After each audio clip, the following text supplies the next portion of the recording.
완전히 고목입니다. 살아있지만 거의 고목화된 모과나무예요. 엄청나죠? 이게 지금 저 전지 가위가 길이가 1m 20이에요. 밑둥이 1m 20, 어떤 쪽은 1m 20 넘기도 하겠네요.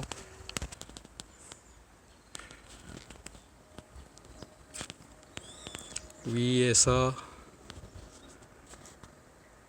오른쪽은 살아있고 왼쪽도 살아있는데 거의 고목화돼서, 이제 어떤 경우는 일부러 저렇게 상체를 내서 한쪽은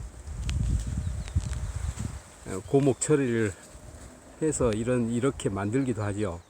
이것은 여기에서 제가 오기 전부터 있어서 어떻게 되는지 모르겠는데, 완전한 상당히 이건 뭐 기본 몇 천대죠. 여기는 나무 1000대는 기본이고 꽤 좋은 나무들이 많아요.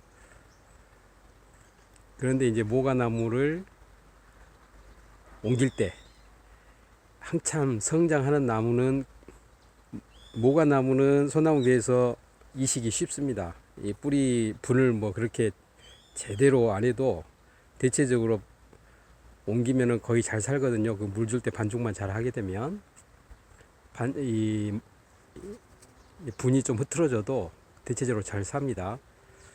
그런데 이제 이렇게 큰 나무는 이동하기 위해서 중간에 목대를, 이 두꺼운 줄기를 자르는 경우가 있어요.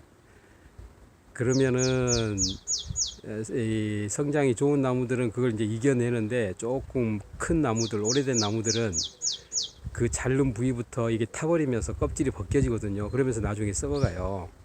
그렇기 때문에 이 모과나무도 이제 자르게 되면 그 상체에 의해서 그쪽이 잘 썩고 타버리기 쉽기 때문에 이 도포제, 상처 도포제를 잘 발라줘야 됩니다. 공식적으로 인정이 된 효과가 있는 도포제를 구입해 가지고 한번 하고 또 한 두세 번 정도 그걸 잘 발라서 해야 좀 실패를 줄일 수가 있어요. 그러니까 가능하면 자르지 말고 그대로 가져오는 게 좋겠죠. 그렇지만 이렇게 커버린 것들은 안 자를 수가 없죠. 이동하기 위해서는. 이제 그래서 잘못하면 그것 때문에 이제 더 썩어 내려가는 안타까운 경우도 있습니다. 자, 이런 큰 나무를 내가 가지고 있다. 그래서 내 정원에 심으려고 한다. 좋을까요? 안 좋을까요? 이건 뭐 생각이 완전히 극과 극이기 때문에 저하고 정반대되는, 안 따지는 분도 있고, 저는 이제 그런 걸 따지는 경향이 있고, 그냥 흘려 들으시면 돼요. 불편하신 분들은 그냥 안 들으셔도 되고, 저는 제가 가지고 있다면 이거 마당에 안 심고 필요한 분한테 팔든지, 밭이 있다면 밭에 놓죠.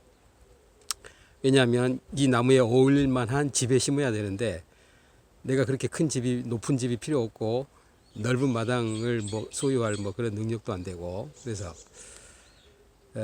그 집에, 자기가 살고 있는 집의 조경수도 어울려야 됩니다. 어울려야 돼요. 자기 자식 태어났습니다. 그러면 조금이라도 좋은 이름 짓기 위해서 뭐 장명원에서 짓는다든지 유명한 분한테 이름 짓는다든지 누구든지 그런 마음은 있죠. 그게 뭐 과학적으로 밝혀진 게 있습니까? 없죠. 그렇지만 오행상으로 수리의 이름을 딱 맞춰서 이게 좋은 사주, 이 아기한테 좋은 사주의 이름이다, 그렇게 하면은 마음이 훨씬 편하잖아요. 그리고 이제 그게 또 믿는 사람은 그렇게 하면 좋고, 그런 걸 따지는 사람은.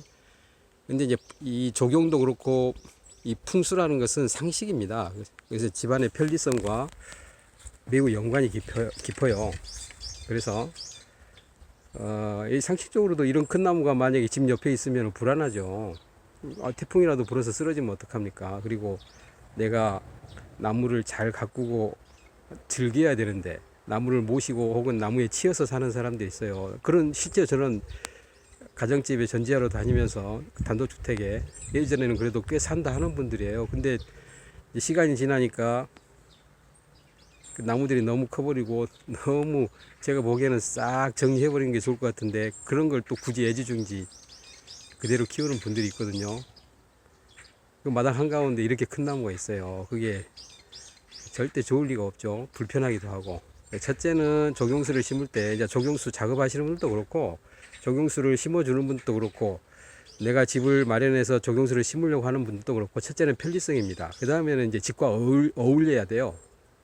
그 집에 맞는. 아니 나는 체격이 작은데 내가 이 옷을 너무 작게 입거나 옷을 지나치게 크게 있으면 그게 불편한 거하고 똑같습니다. 조경수도 마찬가지예요.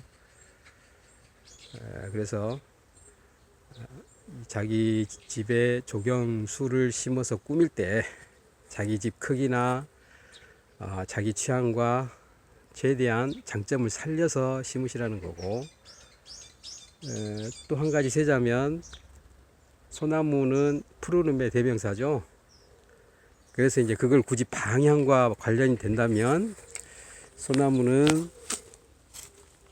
푸르름을 갖추고 있는 나무에서 청색이죠. 청색은 방향으로 기운으로 보면 목기운입니다. 목기운은 동쪽이죠. 그래서 뭐 별 문제가 없다면 소나무를 심을 때 이거 어디다 심을까 고민이 된다면 동쪽도 괜찮고 목기운을 살려주는 수색목, 그러면 수기운은 북쪽이잖아요. 북쪽도 괜찮고 서로 생하는 기운, 살려주는 기운, 에너지를 살려주는 기운, 아니면 이제 목을 기준으로 이게 푸른색이기 때문에 목생화, 화는 남쪽. 그러면 동쪽이나 남쪽이나 북쪽은 괜찮은데 집 가운데나 서쪽은 소나무는 어울리지 않다는 얘기죠. 방향상으로 보면. 뭐 그런 식으로 하면은 그냥 일반적으로 그냥 무작정 심는 것보다는 이걸 어디에 심어야지 고민일 때 그렇게 생각해 버리면 편합니다.